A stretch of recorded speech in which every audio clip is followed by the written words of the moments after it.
Okay, this was a thrilling day for me because I got to try out some goodies that arrived in the mailbox.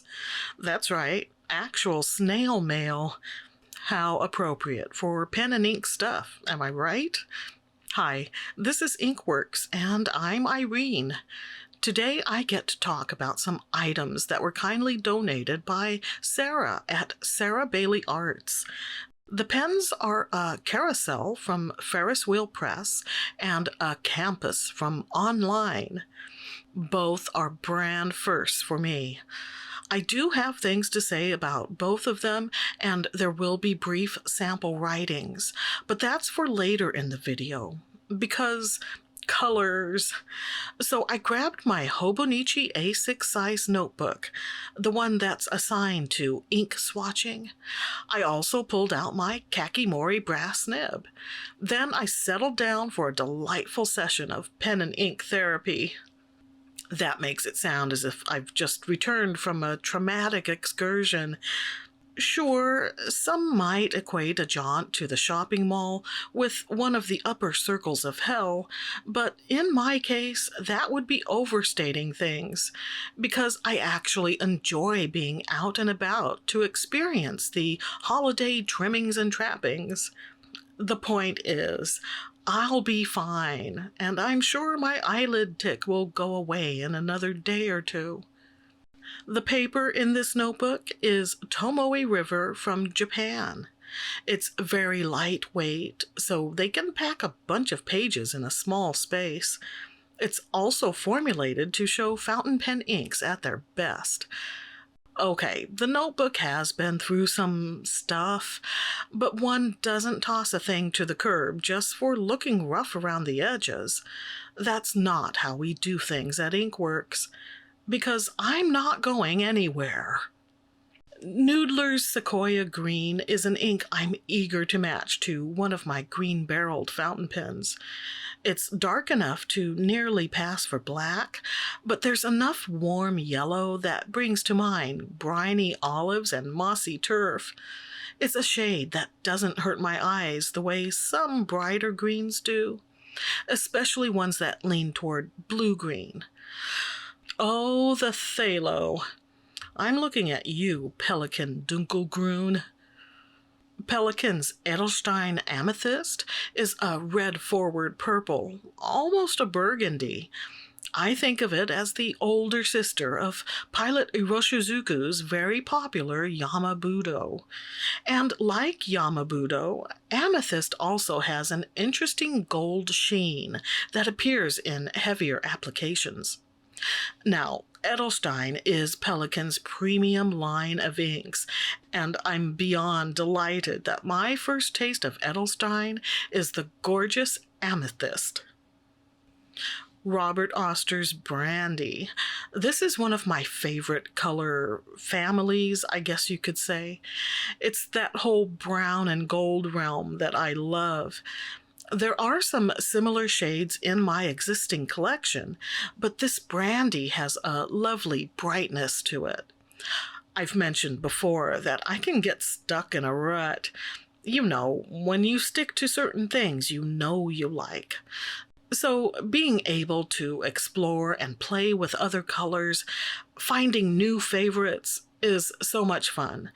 And I'll just say right now that every one of these inks here appeals to me. There's not one where I thought, meh. The next brand, Ferris Press, is one I've deliberately avoided. That's due to my personal feeling that they're overpackaged and overpriced. How much of that feeling is justified and how much is sour grapes because they're beyond my price range? Well, that's between me and my imaginary therapist. But I don't want to be unfair due to personal bias, so I'll confess that I recently checked out their website. And guess what? The products weren't as expensive as I expected. Did I misremember? Or did they simply have a sale going on? I don't have the answers, but I will say that to an ink lover like myself, A lot of their colors are quite interesting. Take Purple Jade Rabbit, for instance. Gotta admit, I was skeptical.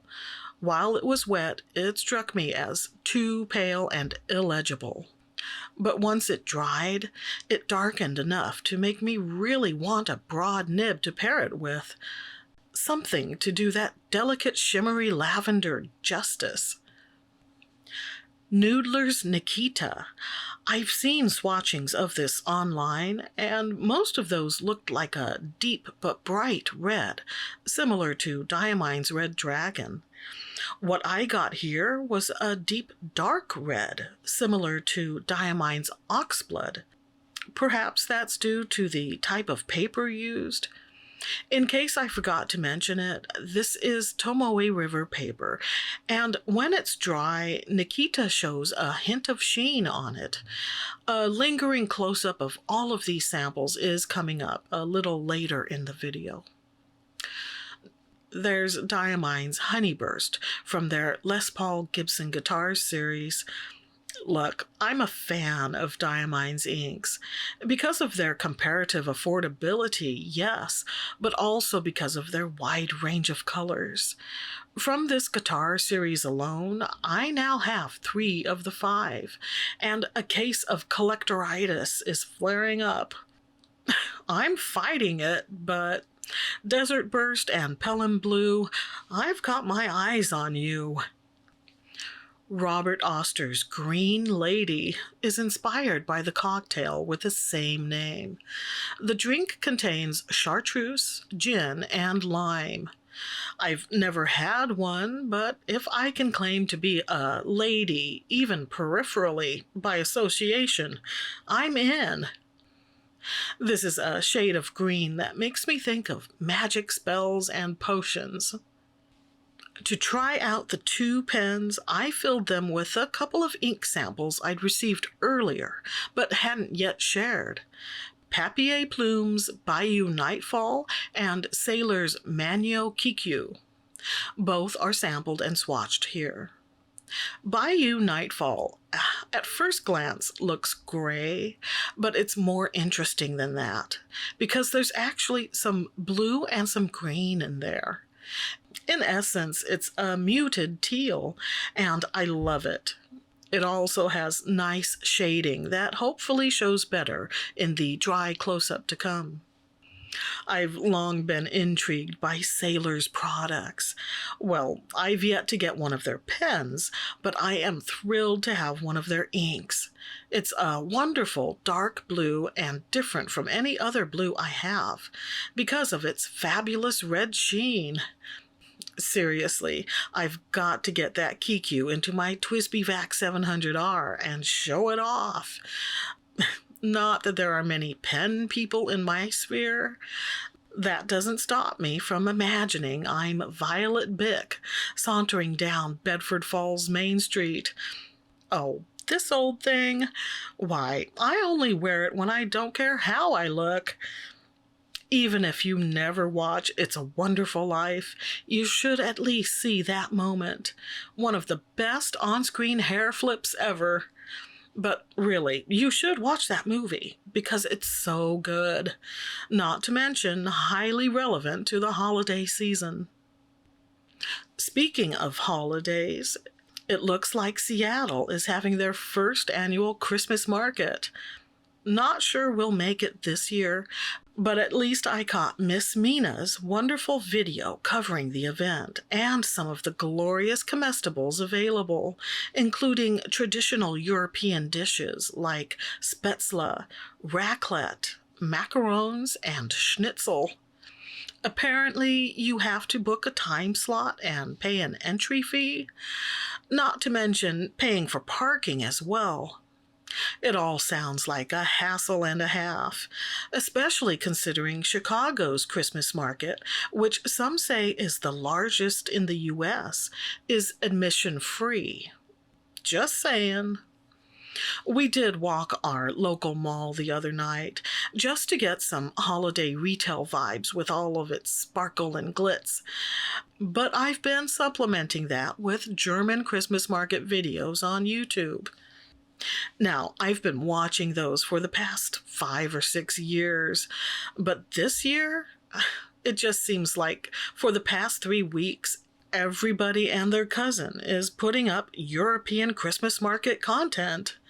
It's been great because I get to fall asleep to bratwurst on Brötchen, potato pancakes with applesauce, iced Lebkuchen, and mug after mug of mulled wine. This is my first experience with a Ferris wheel press fountain pen, and here are my impressions.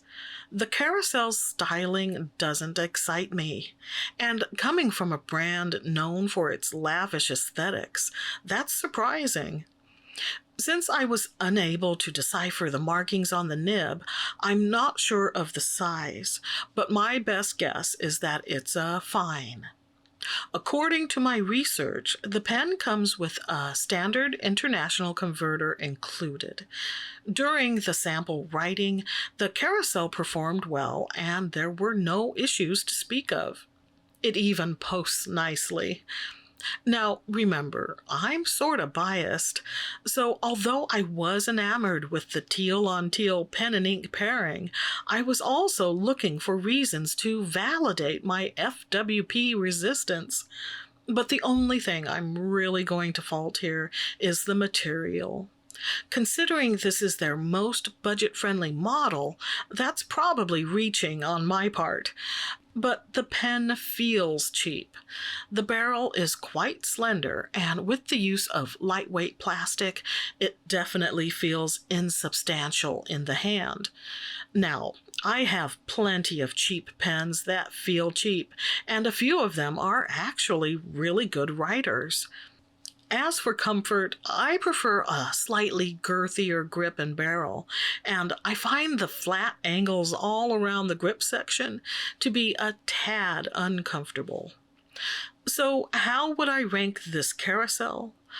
I would rank it as a middle quality writer.